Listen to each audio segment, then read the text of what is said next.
जश्न आज़ादी भरपूर तरीके से मनाने के लिए पेशावर में भी तैयारियां जारी हैं। बाजारों में कौमी परचमों और दीगर अशिया के स्टॉल्स पर रश बढ़ गया है। कोई बैजेस तो कोई स्टिकर्स और कैप की खरीदारी कर रहा है। तफसीलात बताएंगे नुमाइंदा दुनिया न्यूज़ ज़िशान काका खैर।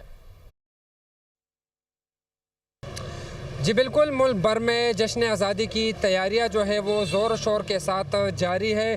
बड़े हो या छोटे, हर कोई जो है मसरूफ़ है तैयारियों में। कोई झंडा ख़रीद रहा है तो कोई झंडी और दीगर अशिया जो है उसकी ख़रीदारी में मसरूफ़ है। ये जोश व खरोश के साथ जश्न आज़ादी की खुशियाँ मनाएंगे। इस वक्त इन्होंने टोपी ले ली, बेज ले लिया, एक झंडा ले लिया और एक ब्रेसलेट ले लिया और इनके मुताबिक ये दूसरी चीज़ें भी अब ख़रीदेंगे और फिर जो है न सिर्फ अपने घर को सजाएँगे बल्कि कोशिश करेंगे कि महल्ले के बच्चों को भी अपने साथ मिलाए और महल्ले को भी सजाए। तो पेशावर के मुख्तलिफ बाज़ारें, शाहराएँ जो है वो सब सैलानी परचमों से सज गए हैं और इस वक्त खूब तैयारियाँ जो जारी है।